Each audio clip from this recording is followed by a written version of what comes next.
Hoy cuando estaba haciendo mi lectura, o sea, mi devocional, pero no digo al video devocional, sino previo a eso, haciendo toda la lectura, siempre el mismo, más o menos en el mismo horario, pero siempre en distintas circunstancias, a veces acá, a veces en mi casa, a veces en el viaje entre los semáforos, a veces en otros lados, a veces de compras, o sea, tantas vueltas distintas, pero siempre ahí tomando ese tiempo para poder leer un poco de lo que Dios tiene para nosotros.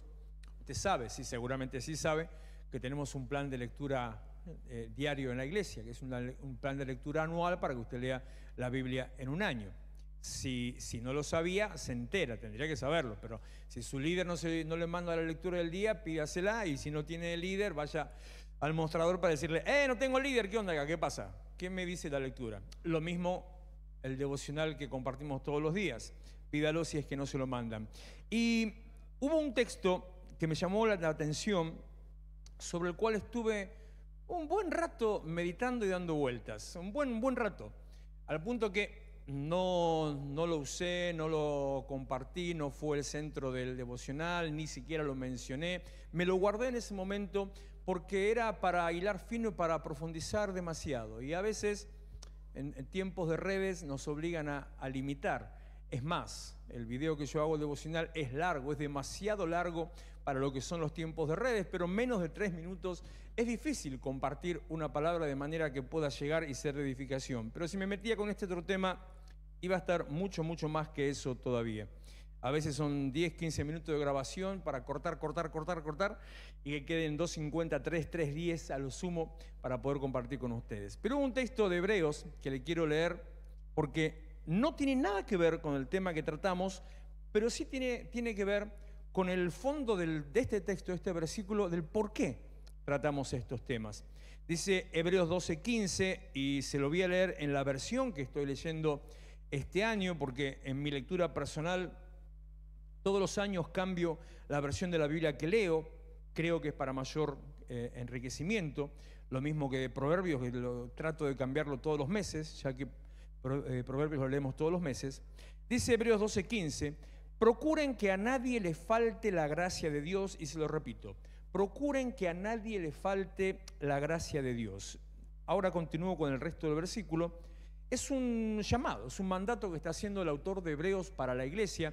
Él está hablando en varios textos, habla a la iglesia, habla a los líderes de la iglesia, habla a los creyentes sobre la actitud que tienen que tener dentro de la iglesia, sobre la actitud que tienen que tener para con la gente, cómo relacionarse con Dios o cómo mirar, pensar a Dios. Y me encuentro con esto que, por eso digo, me hizo reflexionar. Digo, ¿por qué les dice a la gente de la iglesia, a los líderes de la iglesia, procuren, o sea, que puso una carga sobre los líderes de la iglesia, que a nadie le falte la gracia de Dios? Y digo, ¿qué puedo hacer yo para que otro reciba la gracia de Dios? Si la gracia de Dios es por gracia, o sea, que es una cuestión directa de parte de Dios a la persona y nada más, y que solamente depende de X persona que se presente delante de Dios, que reciba tal vez un mensaje, que le diga que sí a Cristo, que se conecte con Él y empiece a vivir esta vida espiritual, esta vida sobrenatural, el cristianismo. Entonces, ¿qué tengo que ver? ¿Qué tiene que ver la iglesia en que el otro tenga y que no le falte la gracia de Dios? Continúa el texto, a fin de que para que ninguno sea como una planta de raíz amarga, lo que la versión tradicional dice, que no se vea en ustedes raíz de amargura, que no sea como una planta de raíz amarga que hace daño y envenena a la gente. O sea que si en alguien de golpe se nota o parece que no tiene la gracia de Dios, esa falta hace que esa persona sea de contaminación y daño para el resto de la gente. Y ahí me puse a pensar un poquito que todo lo que estamos hablando de armas para la guerra espiritual, capítulo 17 hoy, increíble, tiene que ver exactamente con eso. Por eso le digo, no es el tema, pero sí la razón. Porque de todo lo que vimos hasta ahora, hubo un punto de inflexión hace como 3 semanas atrás, 3 o 4, donde ahí era el punto máximo de ese entendimiento. Todo lo que vimos hasta ahora nos lleva a entender, o a procurar entender, que todo consiste en nuestra relación con Dios. Todo consiste en nuestra identidad con Cristo. Todo es una cuestión de darme cuenta, de estar bien parado y darme cuenta quién soy, dónde estoy, quién es Dios. También eso, porque también cometemos el error o no pensamos bien o no terminamos de darnos cuenta bien quién es Dios. Hay varios aspectos, hay varias personas, varios temperamentos. Están aquellos que todavía lo ven a Dios como el castigador, lo ven a Dios como el viejo barbudo que tira rayos del cielo. Están los otros al mismo tiempo que ven a Dios como un corderito buenito, mimoso, agradable y simpático, que está todo bien. Y bueno, con eso pasaron, recuerdo, hubo épocas de modas de la iglesia que también pasaban por esos lados.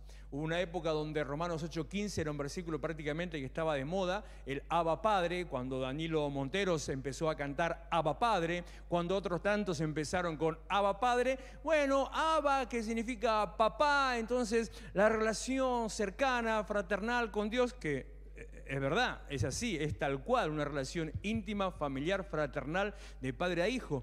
Pero se empezó a desvirtuar eso al punto de, es el viejo, es papá, pasa nada. Y no, entonces otra vez volver a ponerte, a acomodarte en Deuteronomio 7, no te olvides, date cuenta, reconoce que Dios es Dios. Y ahora sí, ese Dios que es Dios, ese Dios a vos te adopta como hijo y te permite que te acerques a Él como Él siendo tu papá. Entonces, todo ese combo junto es en realidad lo que nosotros debemos entender respecto de quién es Dios y quiénes somos nosotros delante de Dios.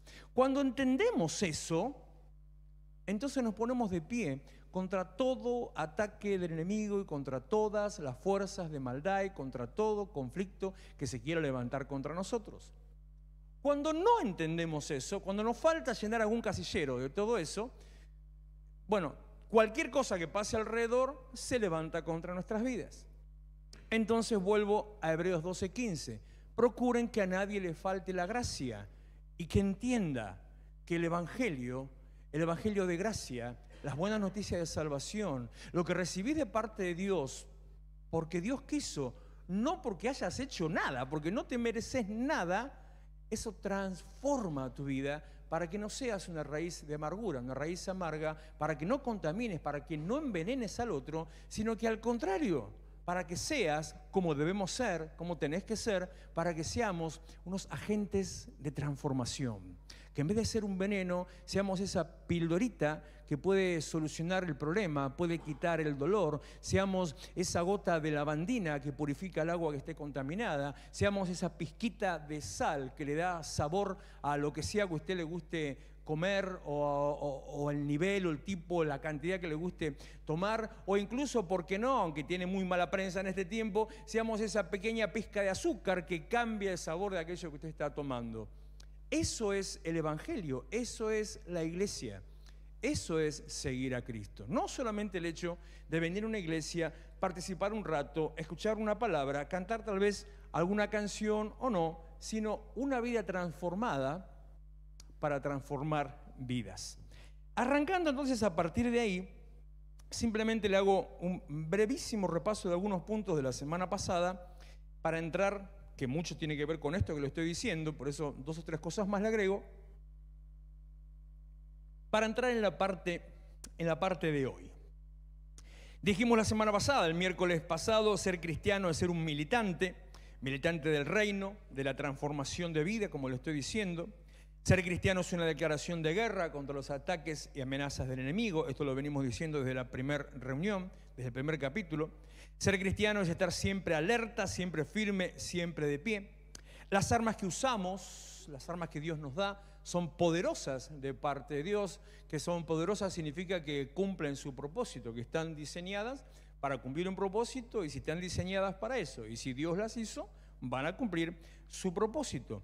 Que las armas espirituales no se enfocan en los agentes externos, sino que se enfocan en nuestra identidad. Las armas que Dios nos dio no son exclusivamente para atacar o para estar todo el tiempo mirando hacia afuera, sino para resguardar nuestra identidad. Lo que le acabo de decir, de mantener nuestra posición y nuestra identidad con Dios, como algo que me ministró el Señor anoche, mientras estábamos haciendo el programa, en la conversación con Walter, en ese momento hablando sobre el momento del tiempo futuro, el momento de la venida de Cristo, en ese texto de Mateo, que dice que va a venir cuando no lo esperen.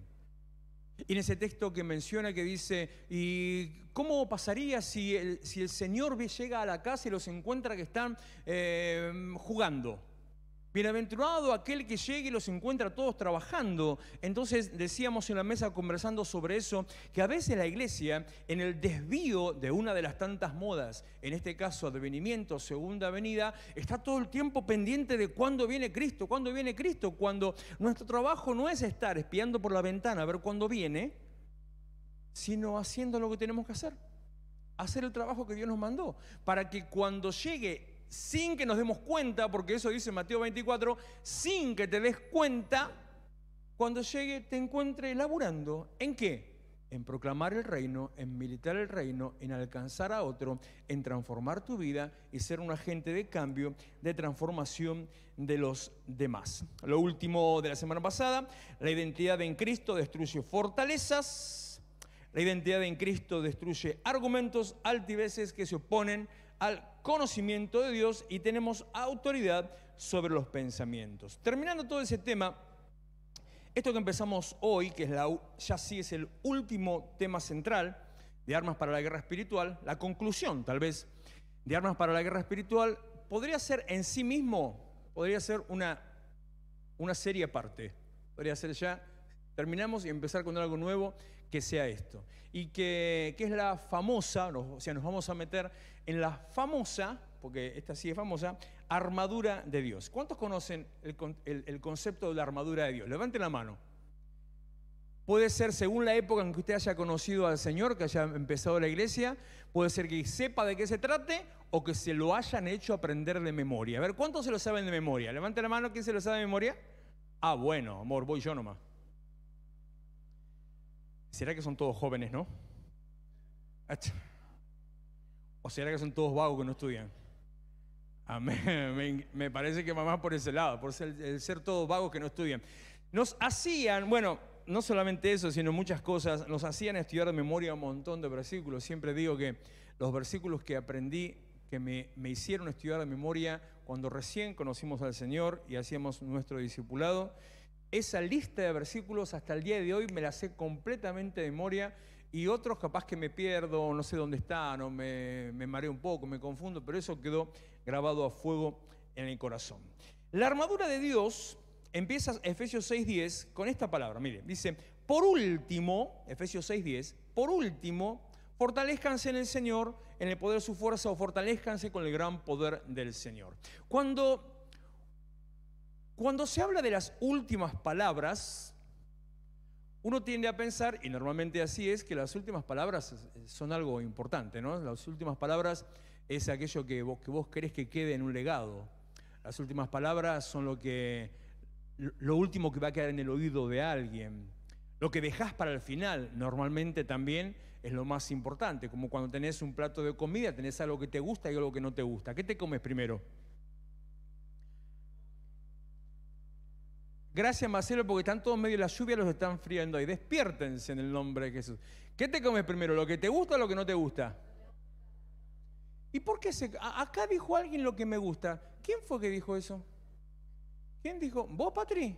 No, Patri, no tenés que vivir con gozo, no con amargura. Porque si vos te comes primero lo que te gusta, después te queda lo que no te gusta y te queda el sabor de lo que no te gusta, como que a mí me sirvan brócoli. Una cosa así. A usted le gustará, a mí no. O pescado, en el nombre de Jesús, te reprendo. No. Entonces, es como, también está ahí, Marcelo lo dijo con otro sentido, pero también esa idea del postre al final, bueno, te queda el gustito al postre, a lo que le guste, al helado, al queso y dulce, que es mi fana, o a cualquier cosa que le guste compartir, o un cafecito posterior, siempre le queda el último gusto. Bueno, budín de pan. Qué rico budín de pan. Con pasa de uva.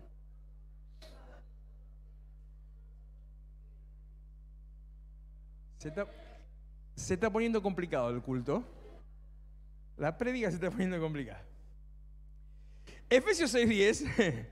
Por último, fortalezcanse con el gran poder del Señor. Después de todas esas tremendas enseñanzas, el libro de Efesios es espectacular, y dentro de poco vamos a entrar por ahí también. Después de todas esas tremendas enseñanzas, encontramos instrucciones de parte de Pablo para el fortalecimiento. Fortalecimiento es como para decir, bueno, ya aprendiste cómo tenés que vivir, ahora tenés que aprender cómo tenés que mantenerte. Es como decir, ya aprendiste cómo entrenar, bueno, ahora tenés que mantenerte.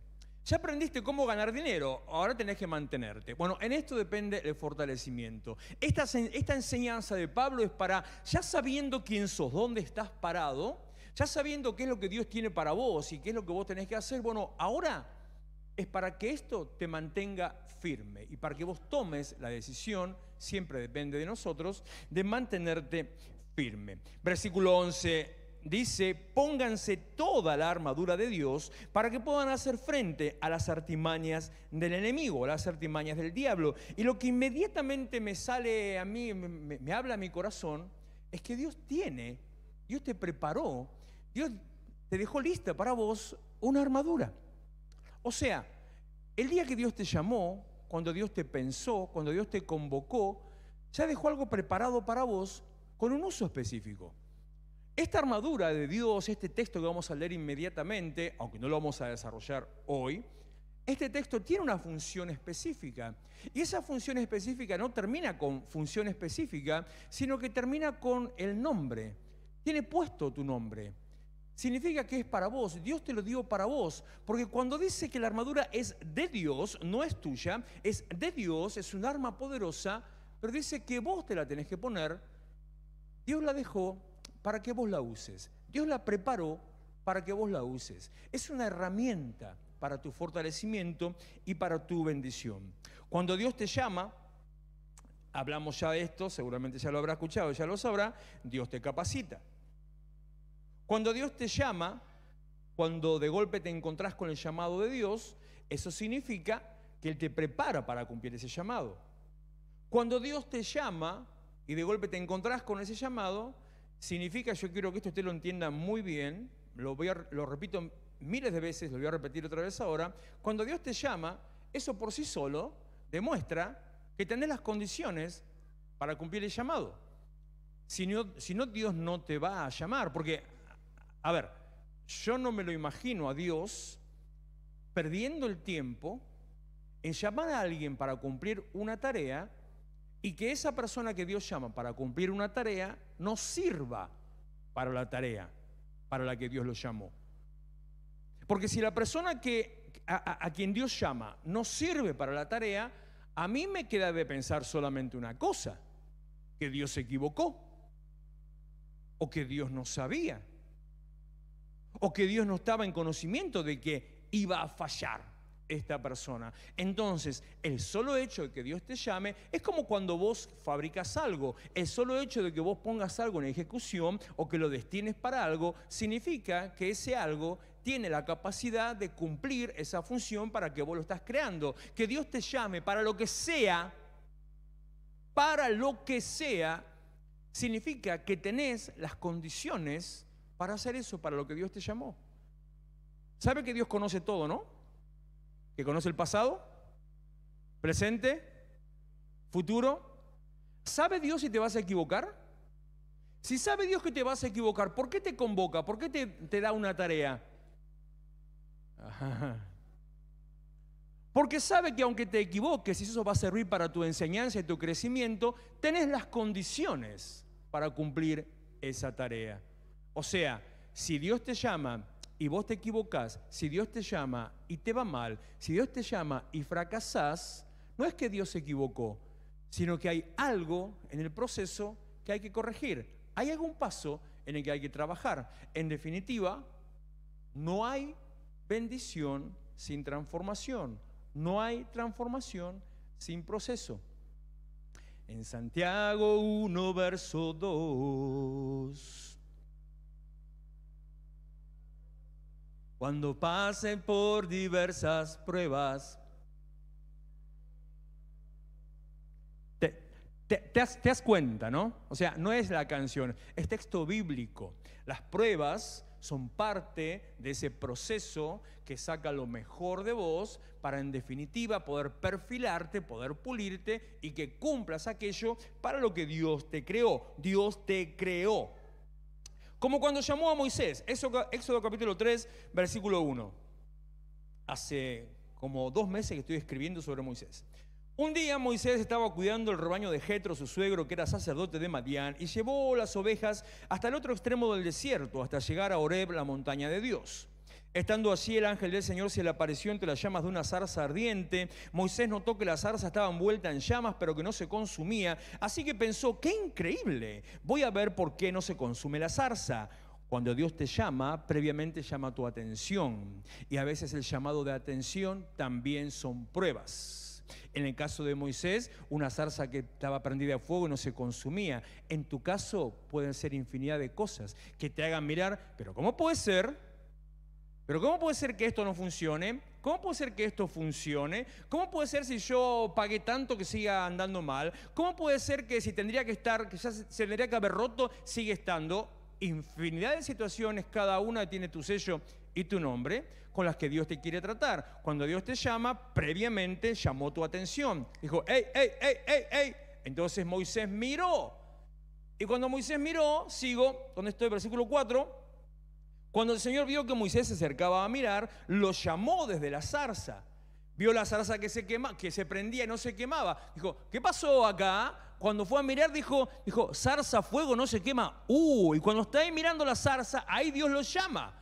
Imagínate a Moisés ahí mirando la zarza y de golpe, Moisés. Yo salgo corriendo. Él no. Yo salgo corriendo inmediatamente. Moisés, Moisés, aquí estoy, respondió, no te acerques más, le dijo Dios, quítate las sandalias porque estás pisando tierra santa. Yo soy el Dios de tu padre, soy el Dios de Abraham, Isaac, Jacob. Al oír esto, Moisés se cubrió el rostro, pues tuvo miedo de mirar a Dios. Pero el Señor siguió diciendo, ciertamente he visto la opresión. Dios conocía la situación y vio una necesidad. ¿Qué sufre mi pueblo en Egipto? Los he escuchado quejarse de sus capataces y conozco bien sus penurias. Así que he descendido para librarlos del poder de los egipcios y sacarlos de este país. Dios se hizo presente en medio del conflicto para Dios librar a los egipcios, a los hebreos de los egipcios, y para Dios mandarlos a una tierra. Pero Dios no lo hizo. Bueno, sí lo hizo. ¿Pero quién lo iba a hacer? No lo iba a hacer Dios, aunque sí lo iba a hacer Dios. Pero ¿cuál iba a ser la mano de Dios haciendo eso? Moisés. Entonces lo está poniendo, digamos que le está leyendo el contrato de lo que tienen que hacer, lo está poniendo en contexto para llevarlos a una tierra buena y espaciosa, tierra donde abunda la leche y la miel. Me refiero al país de los cananeos, eteos, amorreos, fereceos, heveos y jebuseos. Y ahí los jebuseos, ahí están los palestinos y todo eso también. Así que dejemos aparte. Han llegado a mis oídos los gritos desesperados de los israelitas y he visto también cómo los oprimen los egipcios. Así que disponte a partir, voy a enviarte al faraón llamado y enviado para que saques. No, vos ibas a librar. Vos los ibas a sacar y vos los ibas a llevar. Sí, claro, yo lo voy a hacer con vos. Llamado en acción inmediatamente. Al tipo que no entendía nada de lo que estaba pasando. Voy a enviarte a Faraón para que saques de Egipto a los israelitas que son mi pueblo. Pero Moisés dijo a Dios, ¿y quién soy yo? Como decís vos cada vez que Dios te llama para algo. ¿Y quién soy yo para presentarme ante Faraón y sacar de Egipto a los israelitas? Y Dios le responde, yo estaré contigo y te voy a dar una señal de que soy yo quien te envía. Dios llama a Moisés, Dios habla a Moisés, Dios capacita a Moisés, Dios envía a Moisés, y cuando Moisés pregunta, ¿y yo quién soy? Fíjese la conversación de locos y saque su propia conclusión. Cuando Moisés le pregunta, ¿yo quién soy? Dios no le dijo, sos Moisés, el hijo de Jocabed y no me acuerdo el otro, se me fue el nombre, no importa. No le dijo eso. Le dijo, yo estoy con vos. ¿Yo quién soy? Yo estoy con vos. La respuesta a la falta de identidad de Moisés, de decir yo quién soy, la respuesta a la falta de identidad de Moisés fue decir yo estoy con vos. La capacitación, la presencia y el poder. Cuando Dios te llama, cuando Dios te convoca, Dios te llama, Dios te capacita. Cuando Dios te llama, Dios te prepara. Cuando Dios te llama, Dios te potencia. Y después continuó en el versículo 4, le dio algunas pautas y unas claves para manifestar el poder de Dios a través de algunas señales. Dije al principio en el resumen que cuando nosotros recibimos a Cristo, hacemos una declaración de guerra. Cuando yo decido ser cristiano, me pongo en pie de guerra, sí o sí, contra las amenazas del enemigo, contra el mundo de maldad o contra el mundo espiritual. Por lo tanto, cuando yo recibo a Cristo y empiezo a hacer esa declaración de guerra, es en respuesta a que Dios me llamó. ¿Usted está de acuerdo conmigo en que Dios lo llamó? ¿O usted un día no tenía nada que hacer y dijo, voy a ser cristiano? No conozco a nadie que haya sido así. Es consciente de que hubo algo en su vida en algún momento, aunque haya nacido de familia cristiana, que hubo algo, alguna situación en algún momento en su vida que le hizo un clic en la cabeza, donde de golpe ahí sintió esa conexión de volcar su vida a Cristo o empezar a probar. ¿Sí? ¿Está conmigo en eso? Entonces Dios te llamó. Cuando Dios te llamó y vos le dijiste que sí, en el momento que le dijiste que sí, te empezaste a enfrentar al enemigo, a toda fuerza espiritual de maldad. Pero cuando Dios te llamó, ella te preparó, te capacitó, te potenció, te acompañó, está con vos, en espíritu está con vos. Por lo tanto, esa guerra espiritual a la que vos estás enfrentando constantemente, para esa guerra espiritual, Dios ya te dio las armas, los recursos y esta armadura, que es más que tiene una parte de ataque, pero más que un sistema de ataque, es un sistema de protección, de defensa y de fortalecimiento. Habiendo entendido quién sos, habiendo recibido a Cristo, sabiendo cuál es tu posición, una armadura que funciona como defensa. Porque si nos quedáramos sin entender toda la otra parte, o sea, no entiendo todo lo de identidad, que nos llevó 16 capítulos, 16 semanas de esto. No entiendo todo eso. Entonces empiezo a hablar de la armadura y todo esto. Digo, ok, bárbaro. Pero ¿cómo hago yo para enfrentarme o defenderme del enemigo? Yo no sé si, esto se lo voy a decir más adelante, hago un medio spoiler de otro punto. No sé si le pasa, a mí me pasa. Cuando miro una película, o a veces incluso un noticiero, cuando hay una noticia policial, y veo a un poli con el chaleco antibalas, hay más de un poli presente siempre en la iglesia, cuando lo veo ahí con el chaleco antibalas, yo me lo quedo mirando y digo, no sirve para nada. Después hablan que si es de buena calidad, que no es de buena calidad, qué sé yo, que son viejos, que están vencidos o no. Está todo ok, bárbaro. Pero en realidad, no sé si usted se da cuenta, pero no sirve para nada. Porque, a ver, claro, suficiente, un tiro en la cabeza, un tiro en las patas, listo. O sea, en las patas no te va a matar, pero ahí te dejó inutilizado. En la cabeza te mató más rápido que cualquier otra cosa. O sea, en definitiva, esa armadura que tiene nuestra fuerza de seguridad no le sirve para nada.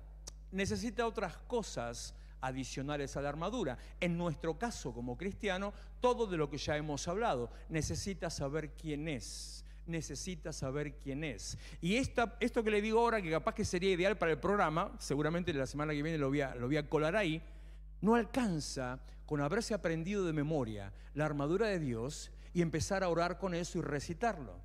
No alcanza, como a nosotros nos enseñaban, que parte vital de nuestra vida espiritual era todos los días vestirnos de la armadura. Y vestirnos de la armadura significaba, antes de salir de casa, vos tenés que orar recitando esos versículos. No alcanza. Eso es cuento, eso es tradición. Eso es superstición, eso es casi brujería.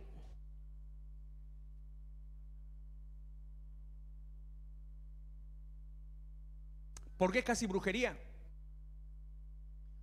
Porque está confiando más en una, ¿cómo es que se dice lo que hacen los? No me sale, no me acuerdo la palabra. Bueno. No, cállense la boca.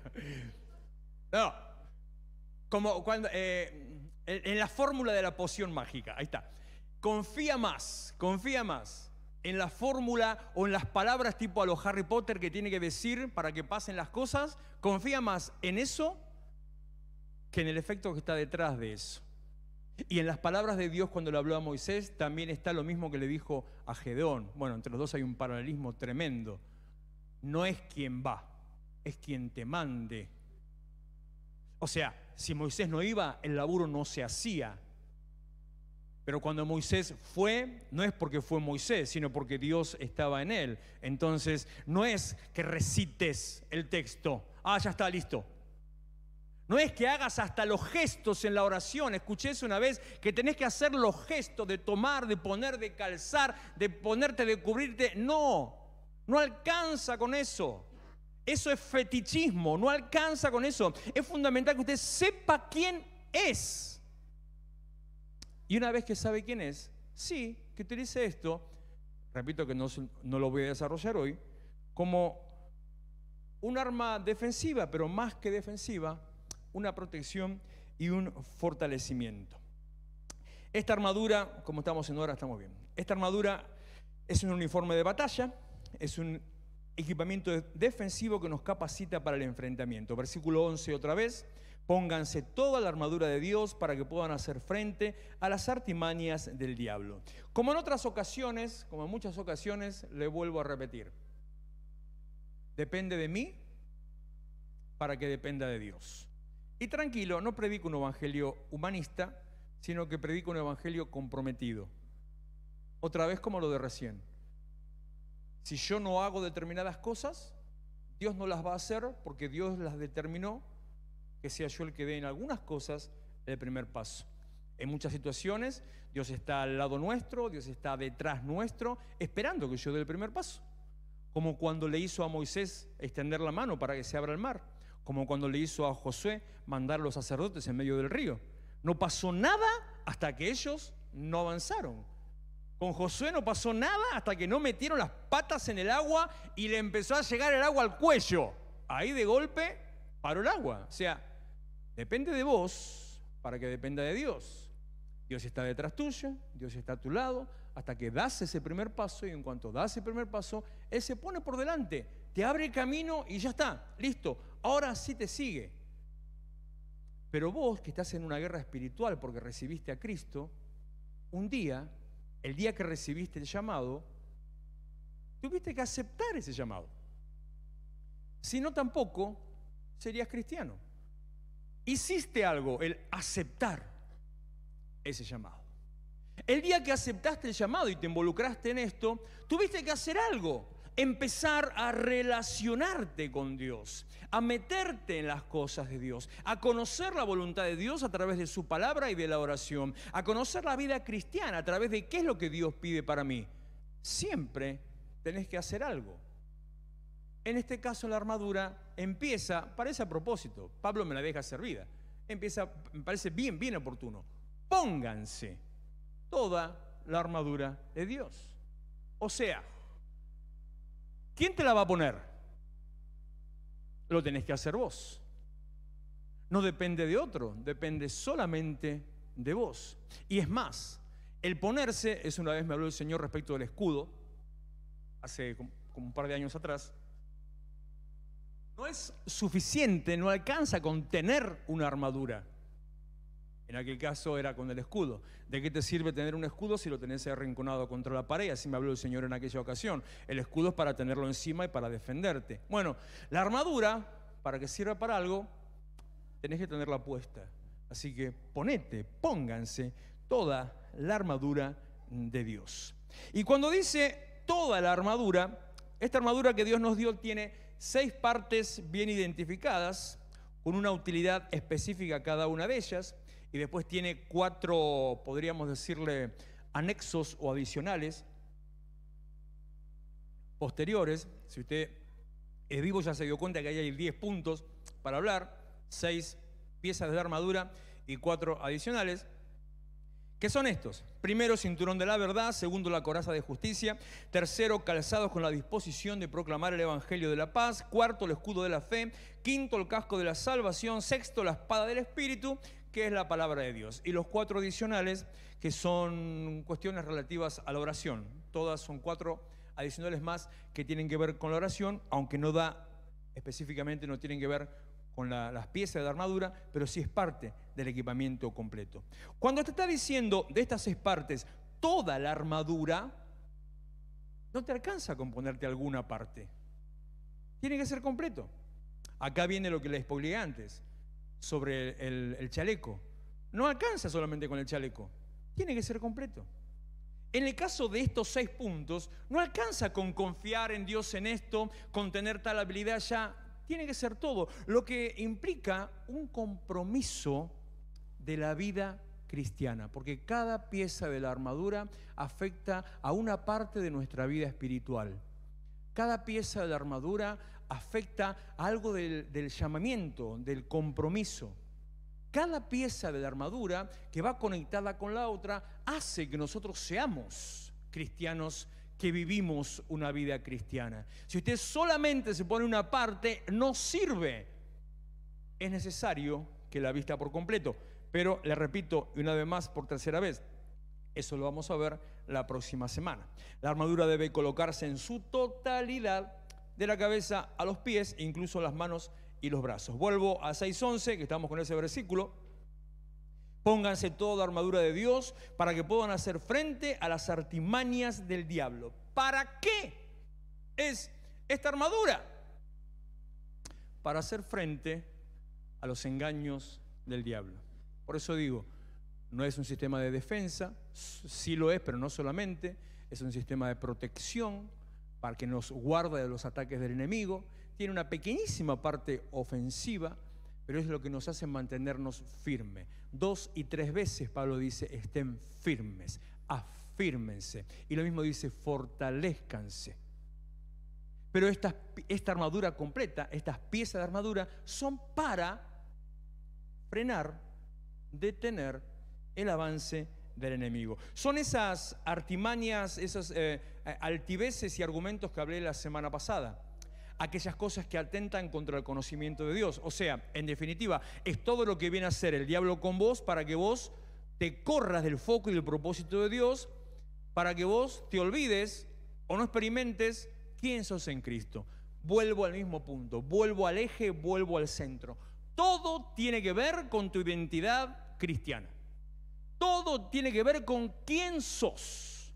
Todo tiene que ver con quién sos delante de Dios. Todo tiene que ver con quién entendés que es Dios. Después de eso, todo aplica a ¿qué hago con esto? ¿Para qué? ¿Para qué soy cristiano? Que sería el segundo nivel del entendimiento. ¿Para qué? Tengo una función, tengo un llamado. ¿Para qué? Tengo un propósito. ¿Para qué? Bueno, esa es la otra parte de todo eso. Pero todo apunta, y la armadura de Dios apunta a resguardarte de las artimañas, los engaños del diablo, para correrte de entender quién es Dios. Présteme atención a esta secuencia, ya estamos terminando. Isaías 59:19. Vendrá el enemigo como río, mas el Espíritu de Jehová levantará bandera contra él. Primera de Juan 5:18. Sabemos que el que ha nacido de Dios no practica el pecado. Jesucristo, que nació de Dios, lo protege y el maligno no llega a tocarlo. Primero, el Señor levanta bandera. Segundo, el maligno no te puede tocar. Isaías 54:17. Ninguna arma forjada contra ti prosperará, que estaban cantando hoy temprano, y condenarás toda lengua que se levante contra ti en juicio. Todo lo que se levante no va a funcionar y vos vas a callar y a condenar a lo que se levante contra vos. Esta es la herencia de los siervos de Jehová. Nehemías 2:20, mi amigo Nehemías, el Dios del cielo nos concederá salir adelante. Nosotros, sus siervos, vamos a comenzar la reconstrucción. Ustedes, los enemigos, la oposición a Nehemías, los que se oponían a la reconstrucción, o sea, los enviados del enemigo, ustedes, amo este versículo, no tienen autoridad, ni derecho, ni parte. O sea, ¿quién son? Eso te pone nuevamente en la posición de identidad. Eso te pone a entender que la vida cristiana, el ser cristiano, el evangelio, no es una cuestión de pasarte la vida peleando contra el diablo. Para nada. En absoluto, nada. Es, si quieres, sí, pasarte la vida peleando contra vos. ¿Qué querés volver para atrás? ¿Qué querés pensar de otra manera? ¿Qué querés hacer caso a lo que el diablo te susurra? ¿Qué te gusta? Ese budín de pan con pasas de uva. A vos no te gusta, por eso, así es para mí. Justamente, eso te iba a decir, así, con pasas de uva. Y un poquito de dulce de leche arriba. No, crema me cae mal. Podemos hacerlo más argento, dulce de leche nomás. Lo dejamos. ¿Ah? No tiene autoridad, ni derecho, ni parte, ni memoria en este lugar. Salmo 91:13. Aplastarás al león y a la víbora, hollarás al cachorro del león y a la serpiente. Las primeras partes, los primeros 3 versículos que le dije, 1, 2, 3. Los primeros 2, el Señor sale a la defensa. Los siguientes 2, vos estás ahí en una autoridad, ponerte de pie. Ya no simplemente ponerte de pie, sino que ahora aplastarás al león y a la víbora. Es otra versión, mire. Hollarás al cachorro de león y a la serpiente. Me gusta la palabra hollarás. ¿Qué significa? Que le pegaste semejante patada que dejaste una huella arriba y le quedó hasta la marca de tu zapato marcada en la cola del diablo. Eso significa, si lo quieres hacer un poquito más gráfico y un poquito más correcto, significa que dejaste una huella. Por lo tanto, que al haberlo pisado al cachorro del león, al dragón o a la serpiente, o sobre el león y el áspid, que son de memoria me vienen las tradicionales, al haberlo pisado, quedó en depresión, lo hundiste, lo metiste para adentro, quedó solamente tu huella a la altura, a nivel de la tierra. Entonces está la tierra, tu huella, y allá adentro, eso es hollarás, aquel que se levantó contra vos, el que venía buscando tu destrucción y tu muerte. El propósito del enemigo es tu destrucción, el de Dios es tu salvación y bendición. Póngase en pie, por favor. Juan capítulo 10, versículo 10. El ladrón no viene más que a robar, matar y destruir. Yo he venido para que tengan vida y la tengan en abundancia. A partir de la semana que viene empezamos a desarrollar, en 2 o 3 semanas, no recuerdo bien, a desarrollar las piezas de la armadura, y ya con esto terminamos. Pero este es el momento, el segundo momento de inflexión en esta serie, donde usted tiene que definirse.